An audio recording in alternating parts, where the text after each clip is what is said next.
All of us have photographic memories, but spend a lifetime learning how to block off the things that are really in there. Simmons here has worked on it for 20 years, and now we've got the method down where we can recall anything that's been read once.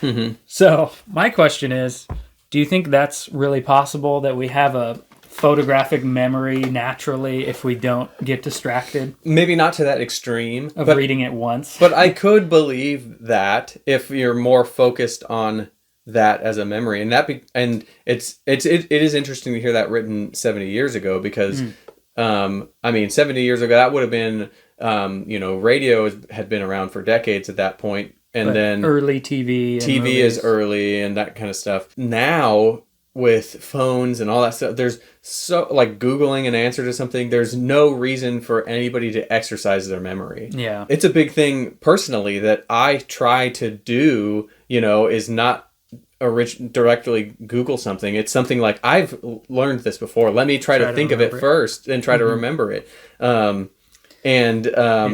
In that way, I think that there is a world where, especially a world where there's so much less stuff, there's so much media around us and information thrown at us. How could we remember all of it, and it's all there to distract us? If we really,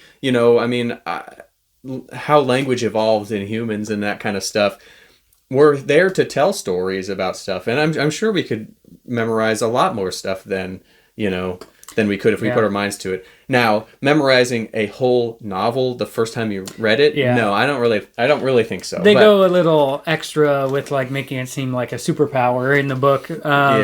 But yeah, to your point, there was a time in history where, even further back before we were writing stuff down or certainly copying and printing, there was the oral tradition where people would memorize something as long as the Iliad and go around telling the story. Yeah. I'm sure it changes a little bit every time you tell it. And then you have to employ some things that make that easier, right? Yeah. Rhyme and a structure like meter and that kind of stuff. That's where those all started. And that's where that's the beginning of music. I mean, I think a lot of language is tied with the beginning of music also, because those things, and that's why it's so much easier. Think of just how many songs, if you listen to a lot of music, how many songs do you know all the lyrics to? Yeah. You know what I mean? Just because you can bring it back up, with the music. We're made to do that. So, maybe if you employ something like that, That's a good point about, with old poetry, it's like there's a rhyme, so then if you say it wrong, you would stop and say, wait, that can't be right, because that doesn't rhyme with the last one. Yeah. Or this was too many syllables. That can't be right. Yeah, that was too long. Let me rethink. And then that helps your memory.